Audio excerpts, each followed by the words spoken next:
everyone, and welcome to the 11th episode of Down the Hobbit Hole. Today is May the 31st. It's a Wednesday, and my name is Emily, and this is my weekly podcast about knitting and spinning and all things making. My neighbor, Mr. Tipton, is coming up the road now, so I'll pause for just a moment. Okay. Yeah, so I guess I'll get the social media out of the way real quick. You can find me on Instagram as MistyMountMakers. You can find me on Ravelry as MistyMountMakers. And you can find the Ravelry group by searching the groups on Ravelry for Down the Hobbit Hole. And you can, if you need to email me for any reason, if that's what you prefer, you can email me at emily@mistymountainmakers.com, or you can message me on Ravelry, anywhere's fine. And you can find me on Etsy at MistyMountainMakers.com, so you can find all our hand-dyed yarn and fiber. So today we are outside. The meat bird coop is finally done, and I am so excited. Took a lot more time and effort than I thought. It also takes a lot more time and effort to move it. Discovered that today when I went to move it out of the carport so I could get the birds into it.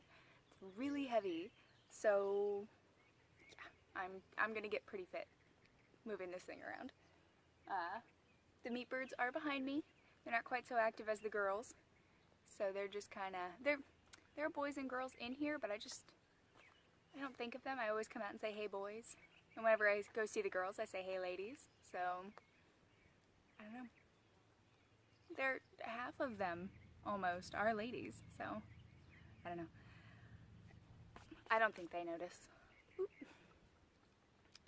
So yeah, and, so we're right on the side of the house. You can see the garage behind me. The whole wall here Tim put up. I helped a little bit, but not really. He did all of that. But yeah, we're outside. House is right there. And you may have noticed, if you are a returning viewer, that I have lost a bit of weight. I cut off 17 inches, or a 17-inch ponytail. She did some trimming after that, but yeah, I sent that off to Pantene yesterday. So that's great. Hopefully they'll be able to use it for a wig for someone. It was a nice thick ponytail too. I forgot how heavy my hair is when it's long. So when she cut it off, my hair wants to kind of bowl around my head, because now, I don't know, it has so much volume. So I straightened it today. I've been trying out different hairstyles, so we'll see. But it's a lot to get used to. I like it though, it's so easy. I just need to sew some headbands for myself so I can get my hair off my face when I need to. Like when I'm doing the cat litter or dealing with the chickens. What's up? What you doing? Big guy here is probably thinking of pecking me, because that's what they like to do. They're so slow moving until you try to give them food, and then all bets are off. Your hands are gone. So, anyways, we have some updates for the There and Back Again Cal. For one thing, my mileage, I have a mileage update. It's not too impressive because I have 9 days where my Fitbit needed an update, and I did not update it. So I have no mileage recorded for those days. Not very proud of that. I'm not going to be getting very far, apparently, into Middle Earth. But, and if you don't know what the There and Back Again Cal is, it is a 3-month cal that we're running over in the Down the Hobbit Hole group. And in the Down the Hobbit Hole group. And I'll have a link to the chatter thread down below where you've got all the guidelines and everything. But essentially what it comes down to is we are collecting our mileage, whether you're riding a bike, running, walking, just anything that you do that gets you up and moving. We're recording the mileage, and you check online through, and I'll have that link down below too.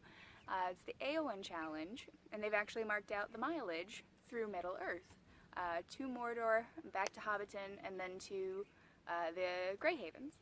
So that's what we're doing right now.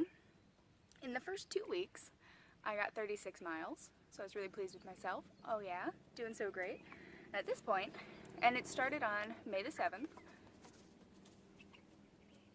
at this point, I am at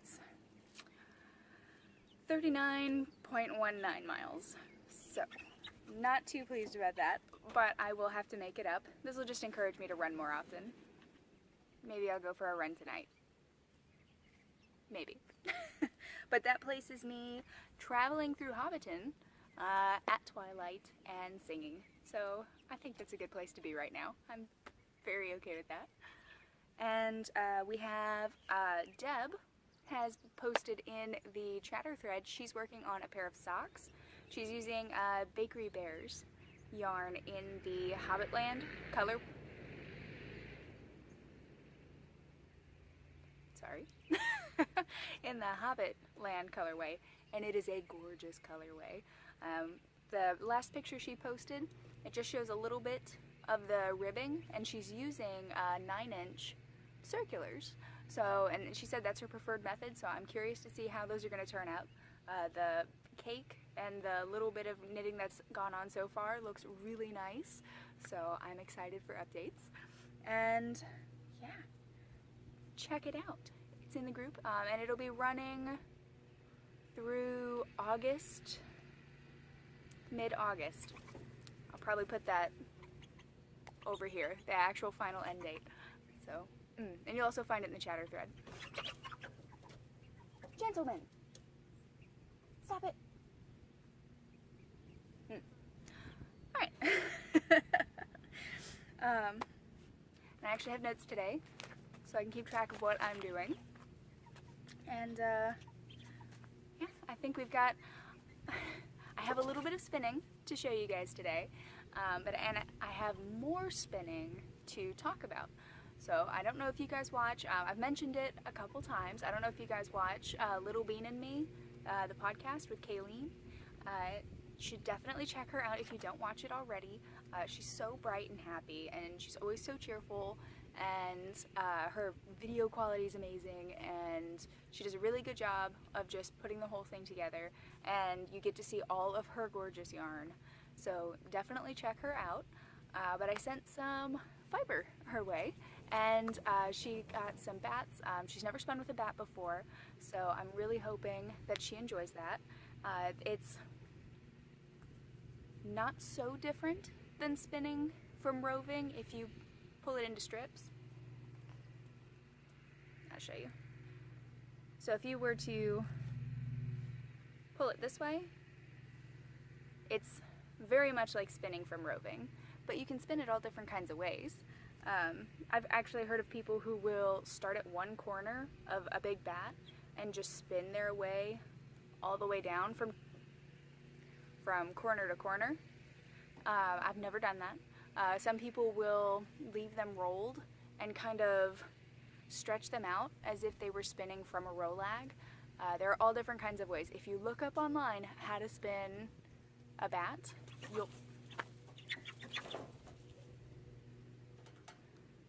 they've been separated for a while, so they're reestablishing their pecking order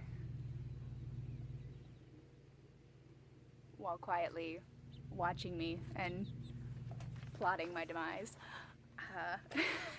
But look it up, it's really interesting. So even if you're a bat spinner, check it out, because I know I've only ever spun in strips. Sometimes I spin differently, but for the most part my go-to is to pull it into strips like roving, and then choose the pieces that I want to spin at any given time.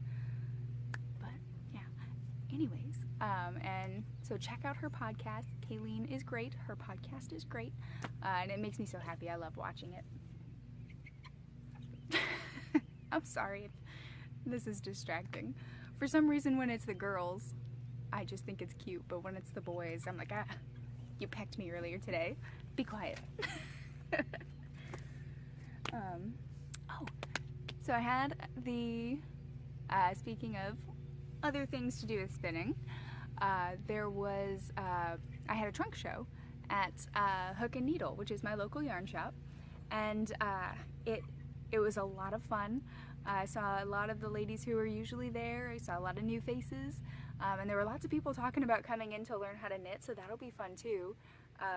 People who had knitters in their family, or they've always wanted to try, and they came into the shop, they didn't realize Hook and Needle was there, so hopefully we'll be seeing them around more often. And Christy fell in love with, and Christy is the owner, she fell in love with one of my bats, and she doesn't spin. She's been swearing she won't learn how to spin, she doesn't want anything to do with spinning, and she just really loved one of my bats. It was the, I have one left, so you can check it out in the shop if you want to see what it looks like, but it's a black, gray, and red bat, and I called it the Black Knight from Monty Python, but she was calling it the Vampire Lestat bat. So she picked it up and she's like, I have no idea what I'm going to do with this. And I was like, no, no, no. And Lauren, who also works there, she was, and Lauren's also the same girl who's in the group who is making a lace shawl for the There and Back Again Cal. So check that out in the chatter thread. But Lauren and I were telling her, no, it's okay, you know, we'll help you spin, you know, something. You can spin it really thick and we can get you a couple yards and you can make yourself like a cowl or something, or whatever you want to make with it, we can help you with that. And she's like, well, I don't know what I'm going to do with it, probably just going to cuddle it. And the next day she bought a spinning wheel. So I'm super excited. Her wheel is coming from overseas, so when it gets here, we're going to help her assemble it. We might have to call Tim in to help us figure out where all the moving parts go. But yeah, new spinner alert. So I'm really excited about that. I can't wait to see what she makes with it. I feel like we should have a fiber bower for her or something to welcome her new wheel home. I don't think Christy watches this. So for anyone who watches this who does shop at Hook and Needle and you're interested in that, let me know. But I did some spinning. I didn't want to knit at the trunk show because I knew that I would mess up whatever I was knitting, like my Hermione's Everyday Socks, which still have not been fixed, but for good reason. They're kind of on the back burner while I work on other things. But oh, okay. The sun's gone behind the tree, so now I don't have the sun in my eye quite so much. But yeah, this is my wheel, one of my wheels. My little bitty antique wheel. We found her at an antique shop, because if you've ever been to East Tennessee, or at least to the area like around the park, the Great Smoky Mountain National Park, we have tons of antique shops. They're everywhere. And Tim and I found this. It was all glued together, it didn't have any bobbins, didn't have any hooks. So I got like the cheap hooks that you find in like the hardware store for hanging up pictures and things. And Tim made me the bobbins. One of the ones he made me is actually the ends of it are made out of aromatic cedar. So it smells great and repels moths. And it was made by him. So I get all mushy every time I spin on my wheel. But she needs a little love and some conditioning and a bit of dusting. But I brought her out there because she is the only working wheel that I have that's portable. I have one other wheel that my mother bought me.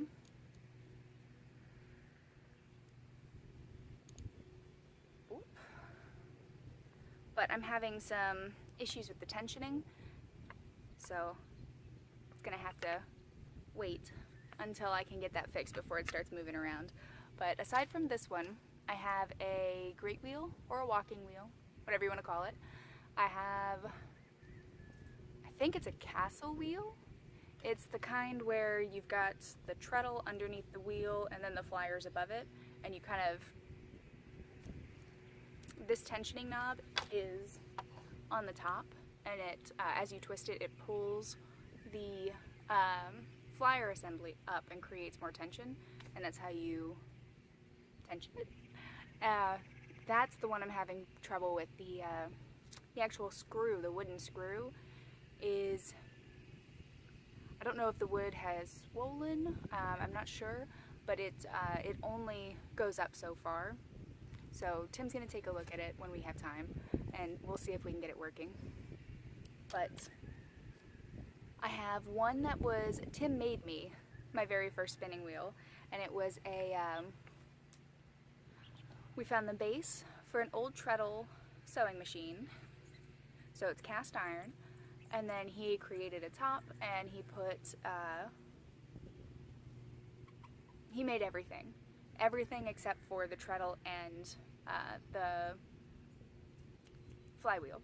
So he built the top, and with scraps from the garage made everything, every single thing. I'll see if I can insert a little video here, or I might put it at the end. We'll see how I feel when it comes to editing. Hey guys, it's Thursday, June the 1st, and I thought I'd take a second to show you guys the spinning wheel that Tim made me. Alright, so this is the wheel that Tim made me.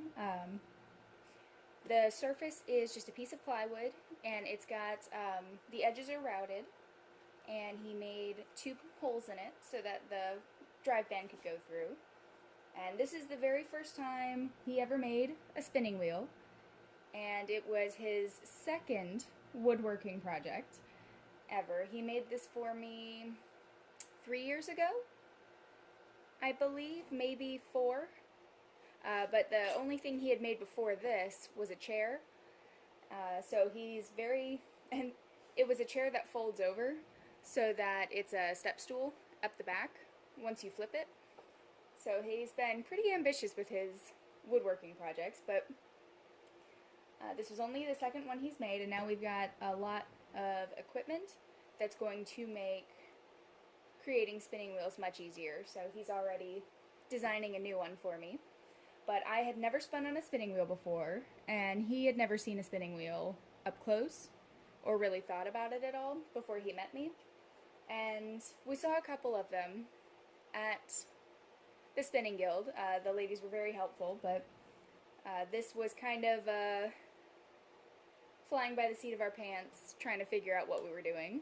So as you can see over here, if you can see it, there's a spacer, because I didn't realize that in order to have the drive band on here, or the drive band, the tensioner on here, that it would need to stick out further than the wheel, or than the flyer. There we go. So Tim had to put in a spacer for it. We just put on some hooks. The bobbins, I'm losing all my words today. The bobbins are made out of cedar fence posts, just because that's what we had on hand. I think this is oak. The supports and the base here are all oak. The dowel for the bobbin is cherry. The spacer is cherry, and the orifice is cherry. And he hand turned the orifice, the oak whorl, and these guys, the ends of the bobbins, and just kind of put all this together and made it work. I love this wheel, but it definitely has things that could be improved, like the fact that we are holding it together with clamps so that the wheel doesn't just spin on its own. So here is the orifice. Tim turned it and polished the inside. It's nice and slanted and kind of funnels the fiber in, and it gets polished with every just every use, because the yarn just kind of rubs against it and gets it shinier and shinier. Especially this, because these locks still have a lot of lanolin in them, which is very nice to spin. So it's getting nice and polished on the inside. And goes through that to that hole on the outside. And, well, I can't get my finger in there with the yarn in there already. And one problem I was having... Oh, hello, Tiber. Yeah. One problem I was having is when I was plying, it was pulling off of here.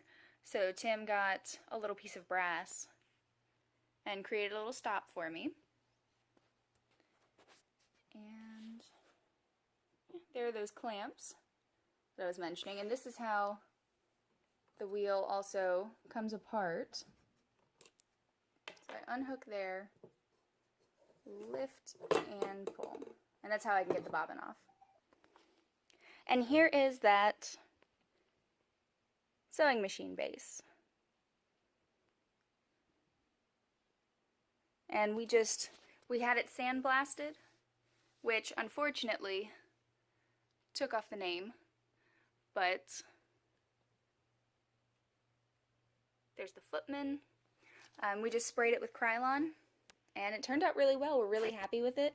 And one day, sorry about that, one day Tim says he's going to create a new flyer assembly up here for me, because all we have to do is take off this base and the whole thing comes off. But I really like it. I'm very sentimental and mushy about this wheel, since Tim we weren't even engaged or anything, we were just dating, and he's like, oh, I can make you a spinning wheel, that's no problem. We wound up spending as much on the wheel as, like, in building it with the base and the paint and getting it sandblasted, and we pretty much could have purchased something like a polywog. There it is. Tim's very first spinning wheel and second ever woodworking project. But he made the whole thing for me, but it's really heavy. There's no way. The only times I've been able to take it out of the house, Tim took it for me. And now that I have this little wheel, which I think is why Tim was so excited about this wheel, is because he didn't have to come with me when I wanted to go spin. So I've got this guy, and then I have a charka, which is it looks like a little book, a little wooden book, but it flips open, and you can spin cotton and other high twist fibers in there. You can spin whatever you want, really, but typically it's fun. You use cotton for it. I have I think it was Spin-Off. It might be a Ply magazine issue, but a woman who was sampling different types of fibers on the charka. She was spinning them, or twisting them, carding and twisting them into little punies, which I might not be pronouncing that correctly, but and she was trying them out on the charka. So I mean, you can spin anything you want, but it works best for high twist items. Yeah, so I have about 5. I have a couple of antique wheels that were going to be thrown away that we kept for the parts to see if we could put something together, but we haven't worked with those much. Maybe in the future.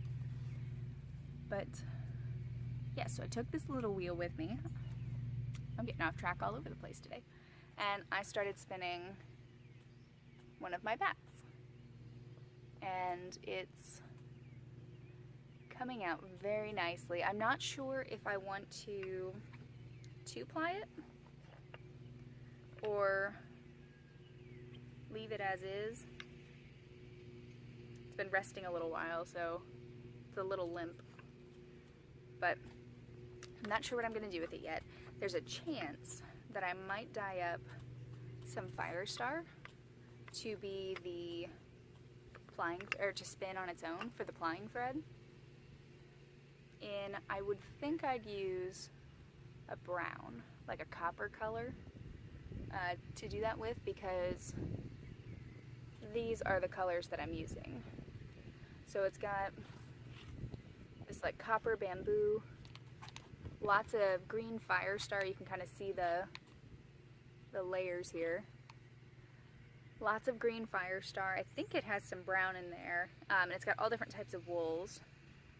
And border Leicester locks. So there's the lock. And then here's the fire star coming through it. So it's spinning up beautifully. And I'm thinking, I've still got quite a bit left to spin. I should be able to fill that flyer until I think I'll be able to fit it all onto the one bobbin. I'm really hoping I am. But I think I want to go for yardage, so I'll probably find something else to ply it with. Because I have a lot of yarns that I've two-plied, but you lose so much yardage in that.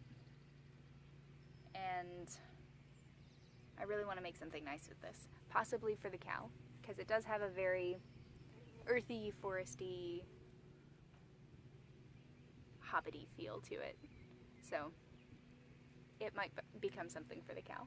One thing I forgot to mention, and I'm not sure where I'm going to edit this into the podcast, so if it's coming up pretty abruptly, sorry about that.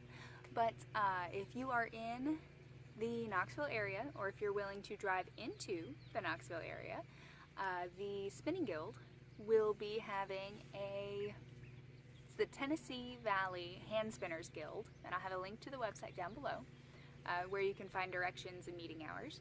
But this Saturday, which will be June the 3rd?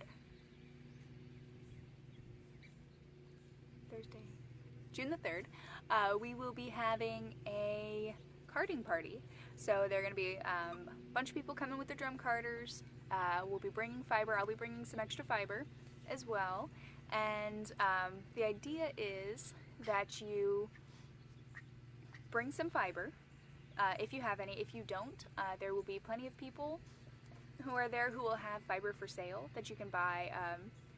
You know, some of it you can get for just $1 an ounce and get little different colored balls of yarn.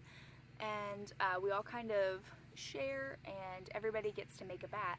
And you kind of don't know what you're going to end up with because you don't know what other people are bringing. And so everybody gets to learn how to use the drum carders, and I'll be there.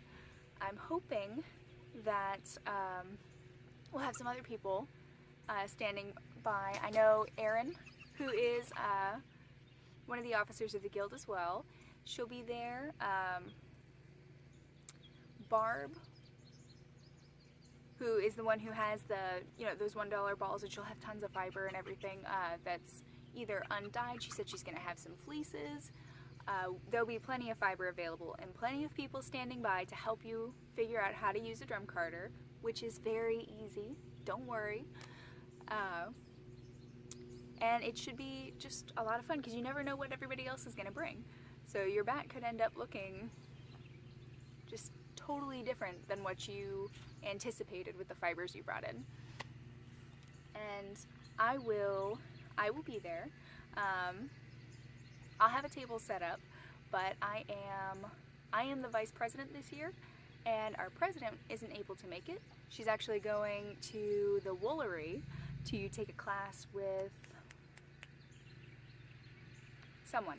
I can't remember who.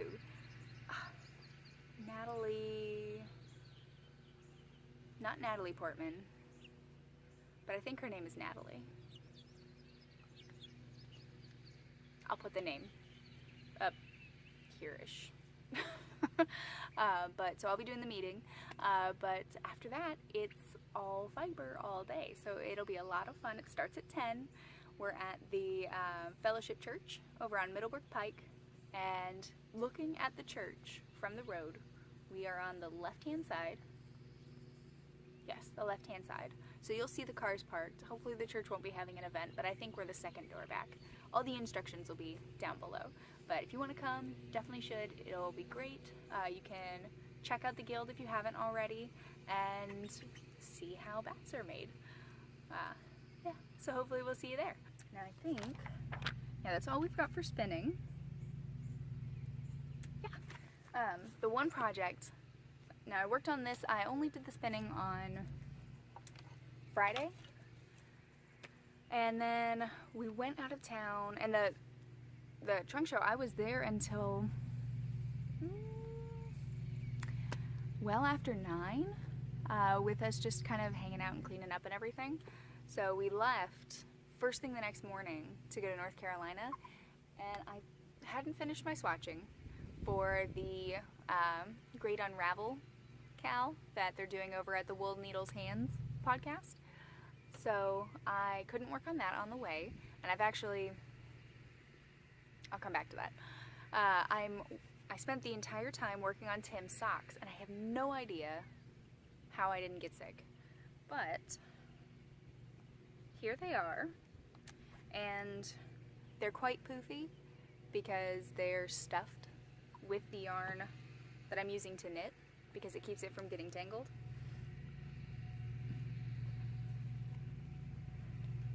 But now this is the stitch marker of where I was last week, so it doesn't look like a lot of work got done, but they also looked like this last week. So I dropped all of the stitches where you can see the ribbing and re-knit them, which was definitely a learning experience.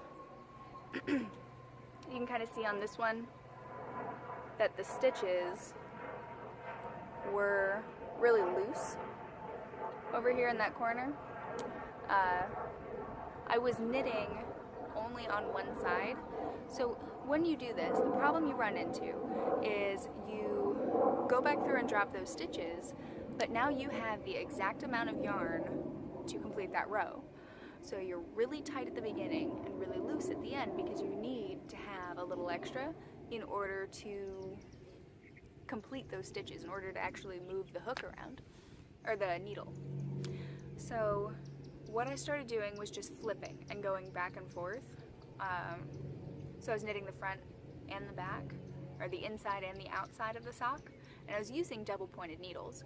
So it wasn't too hard to do it, it was just tight and a little bit fussy.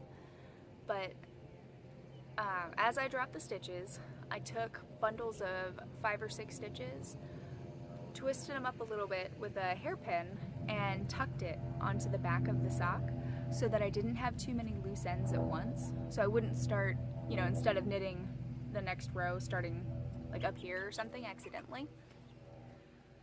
And that worked out really well. Once I started flipping... Hello. Once I started flipping back and forth, the tension issues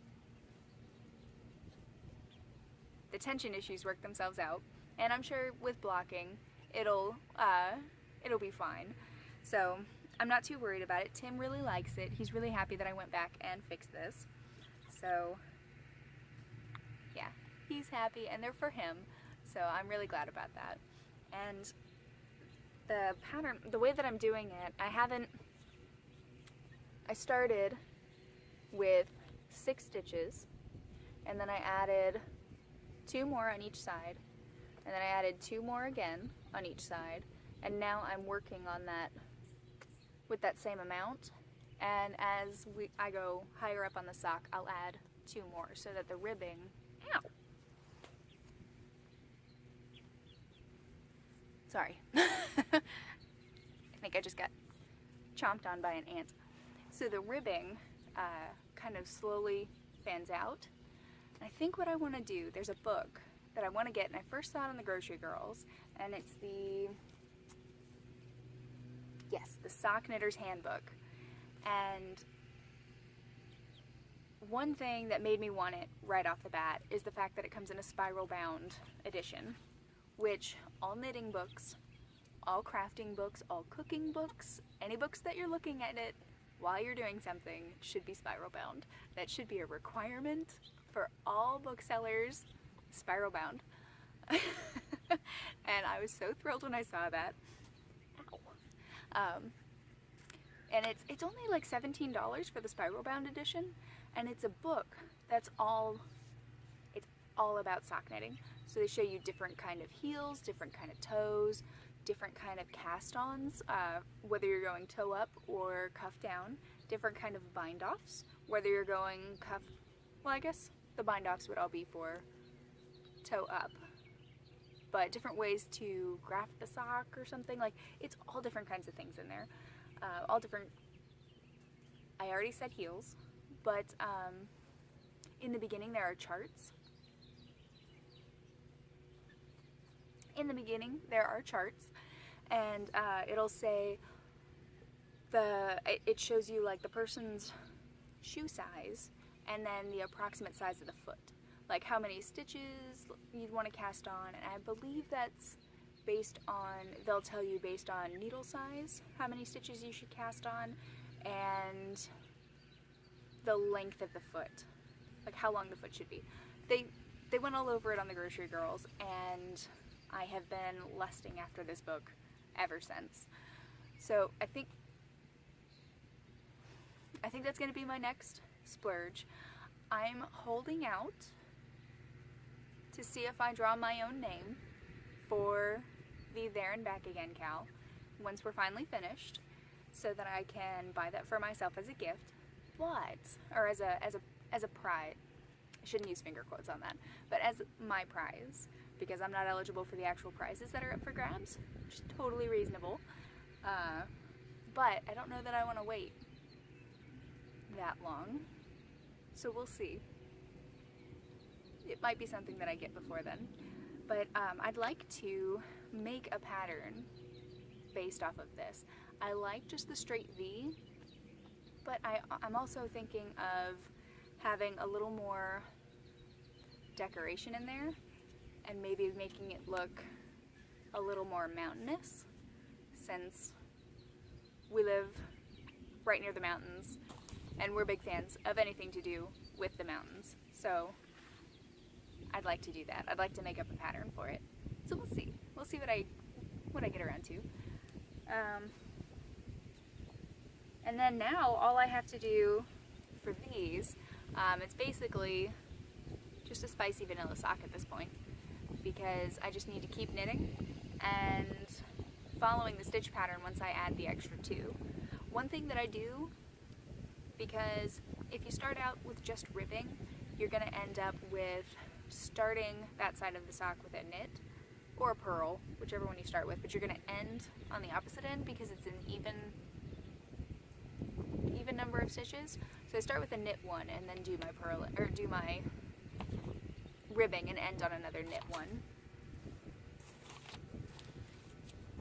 so that it has a little more of a balanced look, and it helps with making that V. So I have all these ideas now for sock patterns, and I really want to make them, so we'll see. If I do that, I'll definitely, be asking for test knitters, so if anyone's into that, I'll let you guys know when and if I come up with that pattern. For now, it may just be sketching and hastily jotted notes until I figure out exactly what I want to do, but we'll see. And then,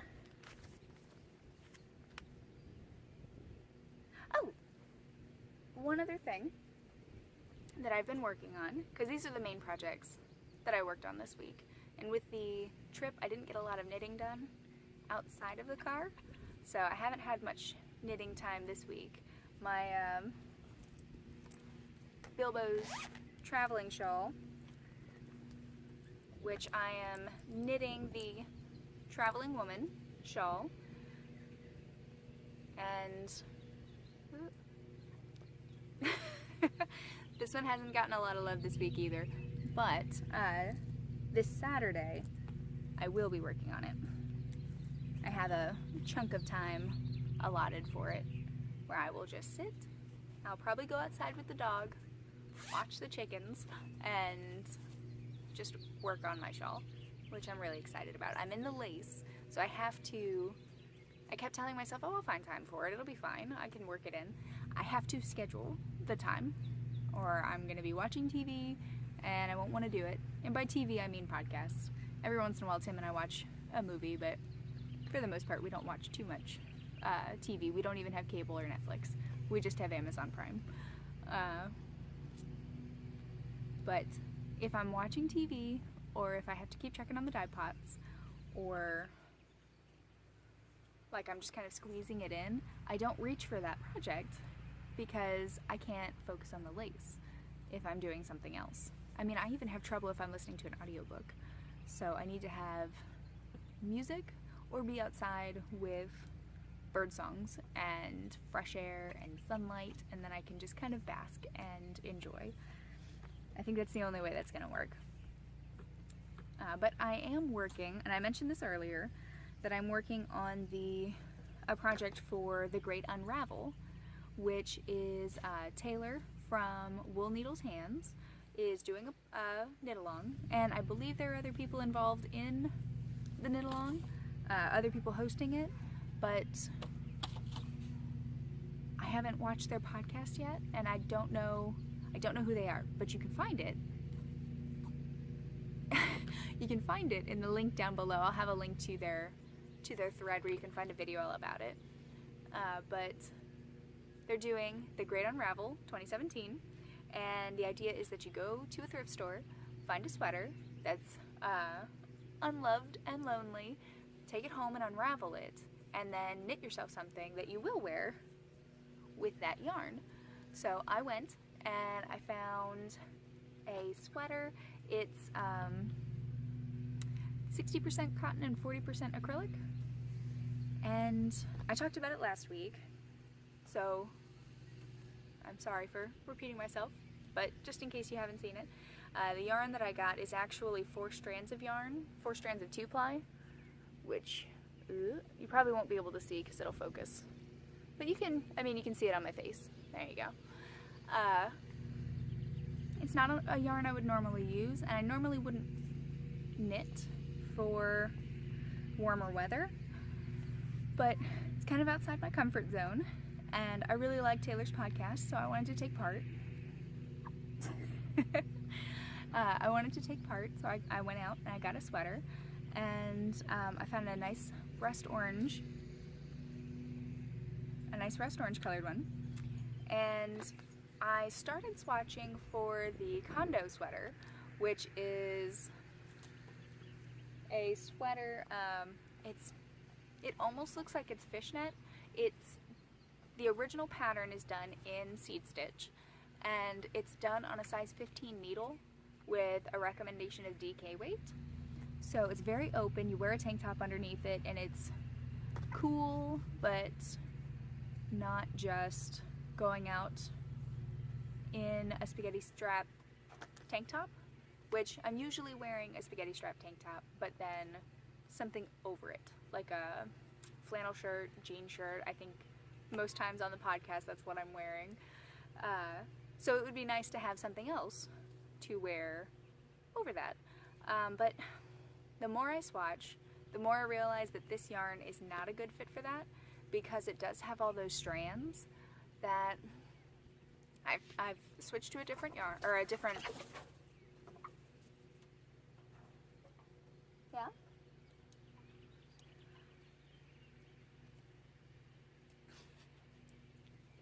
I've switched to a different pattern. I'm going to do the Gemini Sweater by, I love her patterns. I've purchased like 10 of them.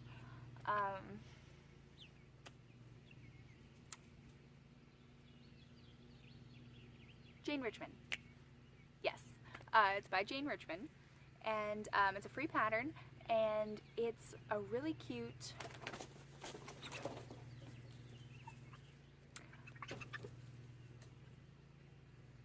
It's a really cute tee, and it has lace on top, and it has more lace in what's supposed to be the back. So there's, it comes up to about here, and you've got like 2 triangles of lace that come down in the front and little short sleeves. And then across the back, right here, there's lace that connects to the lace that drops in front. So you can wear the shirt either way. It's reversible, and you get kind of a dressier look if you put the lace forward, and less dressy look, I guess, if you leave the lace in back. I'm not a huge fan of the front, or what is the more casual look, because with just those two little dips and the neck comes up to here, I feel like it gives a bit of a boxy look.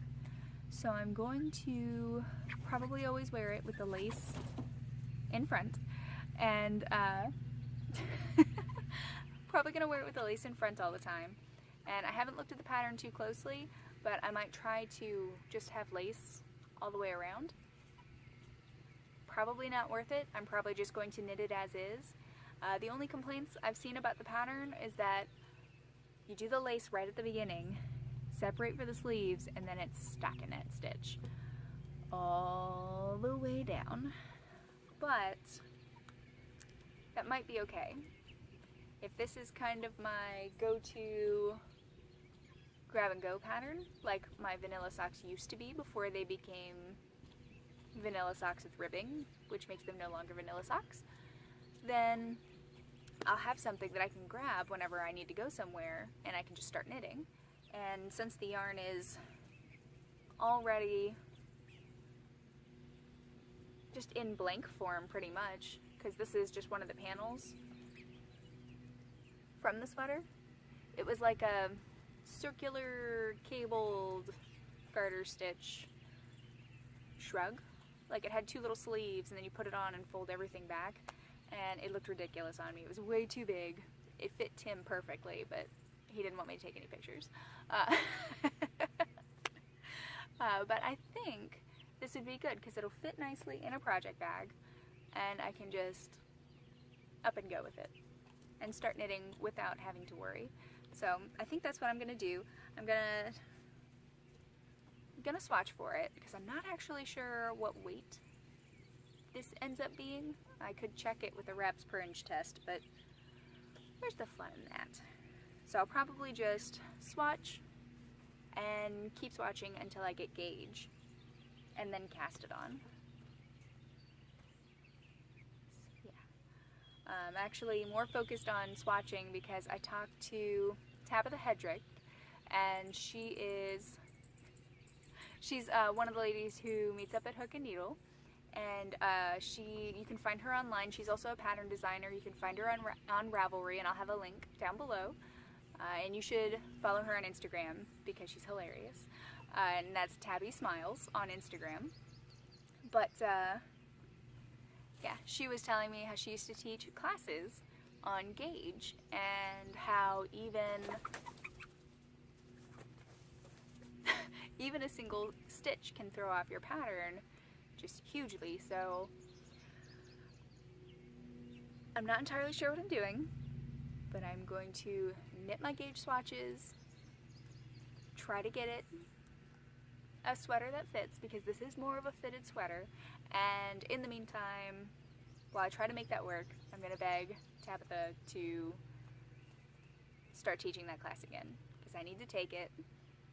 I need her help. She also said she used to do a finishing class, so Tabetha, please help me. I'd like to take that class as well.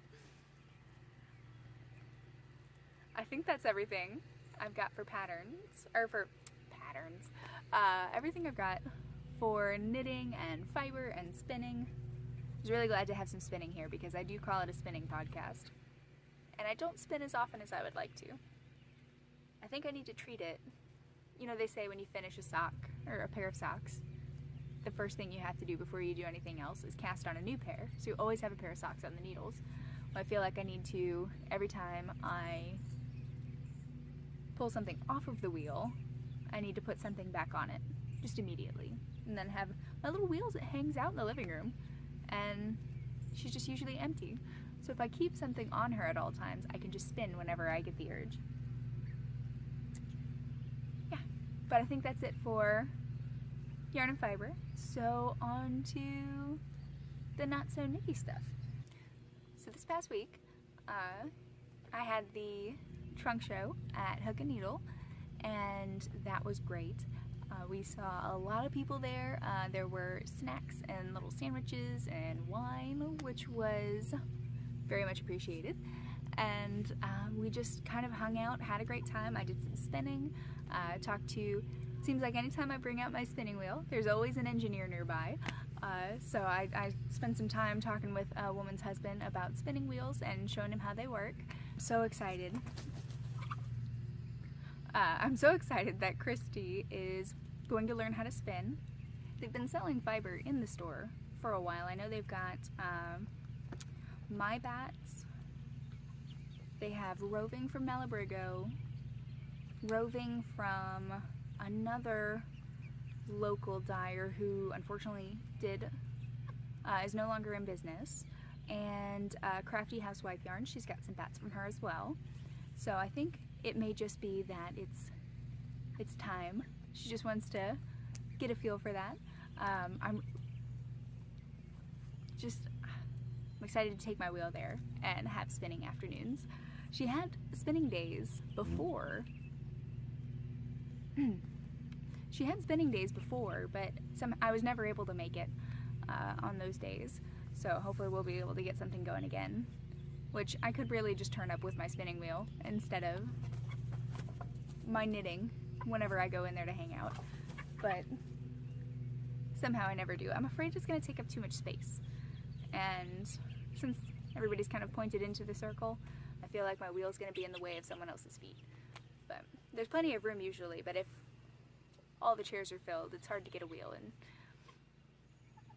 But yeah, so then I was at Hook and Needle until well after 9, and then we had to get up nice and early the next day to drive to North Carolina, where I fixed Tim's socks, and there wasn't a lot of knitting done there. My cousin was turning 21, so we wound up, we were going to camp out with the rest of the younger college students. We didn't realize that. We thought everybody was going to be staying at the house, but we opted to camp out, which left us in the same house as all the youngsters. So we stayed, and a big thunderstorm came through. So we left the tent outside, which luckily it was undamaged, and we slept on the sofa. They have a sleeper sofa, so that was fun. We had to leave pretty early the next day, but I got to see both my uncles, one of my aunts, my nephew, and my niece. Belle is the happiest baby in the world, and Calvin is just awesome. Hello, Calvin. And he asked me about the socks that I was making and what knitting projects I brought that he had seen on the podcast, so that made me feel really good. And I got to see my brother and his wife, and they're going to be coming back up to Tennessee in July. We're doing a family reunion with my dad's side of the family, so that'll be great. They'll all be up here for, I think, around a week. They'll be up here for about a week, I think. And they're going to stay with me, and I think everyone else is going to be staying in Gatlinburg. But because we have the chickens, and Tim's still probably going to be working most of those days, we opted to just stay here. So it's going to be about an hour drive out there, but that's not a big deal. Maybe an hour and a half. But hopefully we'll get everyone over here one day, and we can have like a cookout or something. Because our front lawn, we definitely have the space, just not so much in the house. Gentlemen!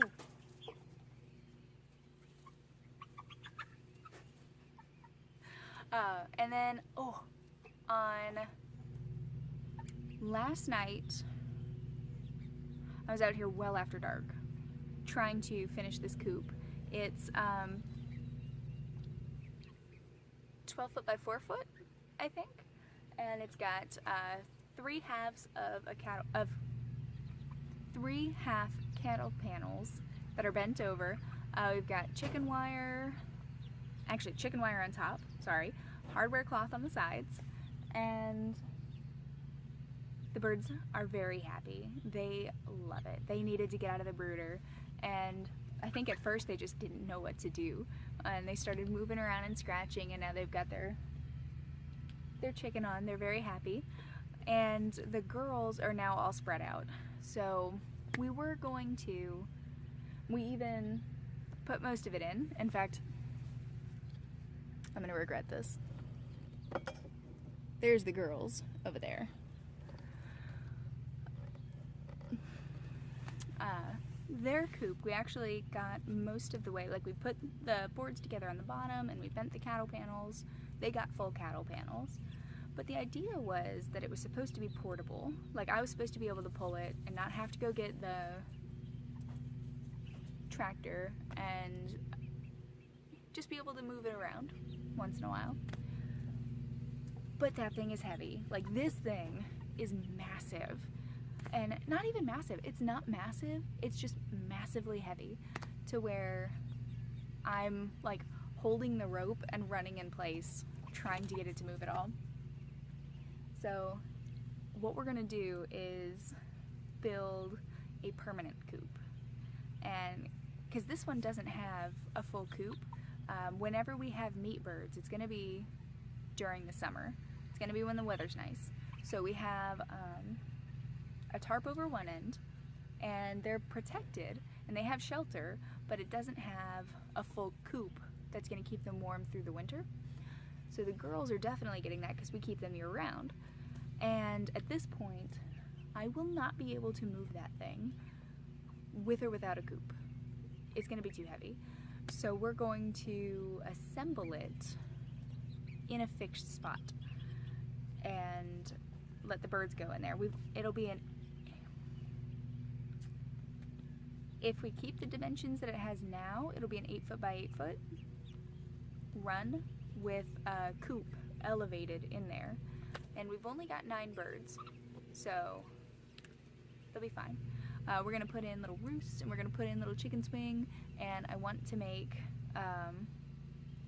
if I can manage it, I'll have to do more research, but my kind of ideal dream coop would involve either something growing on top of the roof, which is probably not going to happen, or I want to make them a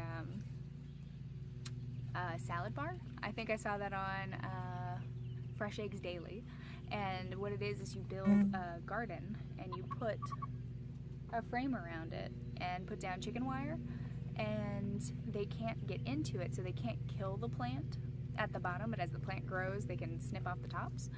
So I want to build them something like that, but probably after they destroy the ground. We might make it something where we can move it every once in a while with the tractor, but I'm not entirely sure. I'm not sure what we're doing. We only made the decision once we realized how heavy this guy was. And it may take some time to build, so we'll probably have to improvise something for the girls soon. But I think what we're gonna do is the meat birds, I think they're at 7 weeks now, and they're supposed to be processed somewhere between 9 and 11 weeks. So depending on when this thing gets freed up, the girls might go in here. But the 6 that we are brooding for my friend are going over to his house tonight. He just finished his coop. So we'll only have the 9 birds of ours. Right now we're brooding 15. Right now we're brooding 15, but we'll be down to just the 9. So we'll be able to spread them out. They'll have plenty of space.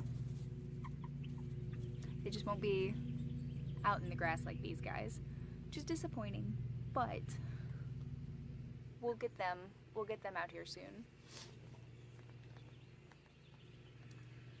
This coming week, I've got the carding party at the Guild, which is coming up this Saturday, and I should have spliced in a clip, I just recorded it, talking about it, but I won't be taking my drum carder because I have a Fancy Kitty Big Tom XL, so aside from it being kind of, it's motorized and I don't want to risk it getting damaged because it is for the business. It's really important for that to be functioning.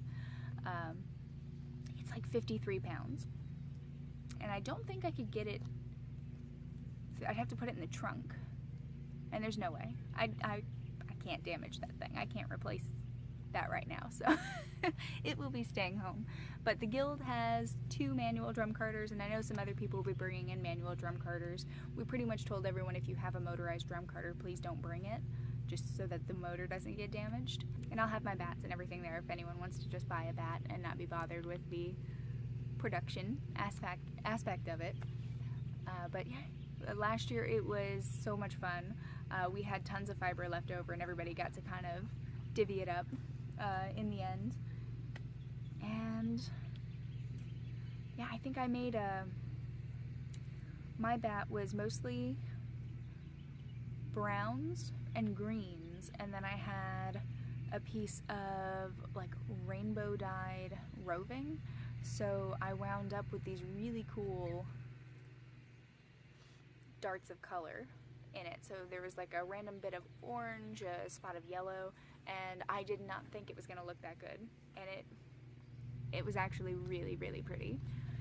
So, and after that, it's after the guild meeting that I'm going to come home and spend at least an hour working on my shawl. I'm trying to encourage Tim to go hang out with, we've been so busy lately, and I'm trying to encourage him to go hang out with one of his friends on Saturday. So hopefully he'll do that, and I can just stay home with my knitting. Yeah. What else?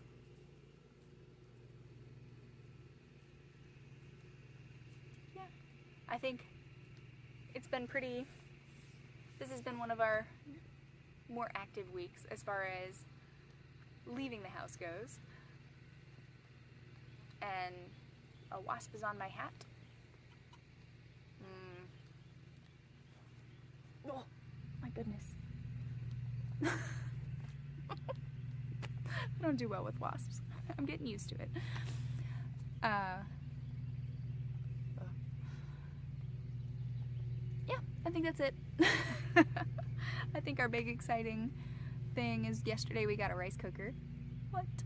It'll do up to 10 cups of uncooked rice. So you get about 20 cups of rice altogether. We've been working on Tim's diet. We started out with just chicken and rice, then we added spices to the chicken, and then we added vegetables, and we're slowly building up and changing up his diet, like one ingredient at a time. So we're seeing what kind of foods he can and can't eat, which he doesn't have any kind of horrible allergic reactions, which is good, but he does have like a really uncomfortable stomach. So nobody wants to live their whole life with an uncomfortable stomach. So I'm really glad that we're narrowing things down. But no. So I think that's everything. We're gonna call that the end of the podcast, I think. So if you've watched all the way through, thank you. I appreciate it. I'm glad you guys are sticking through with me. And if this was your first time watching, I hope you enjoyed it. And if you've been coming back, thank you for continuing to watch, even with crazy roosters in the background. And if you haven't already seen Little Bean and Me, definitely go check it out. You'll love Kayleen. And check out the there.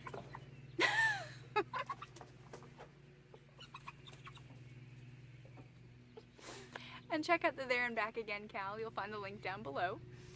We'll be doing that through August, so there's plenty of time. Whether you want to just make a hat, a pair of socks, or a full sweater, whatever you want to do, there's plenty of time.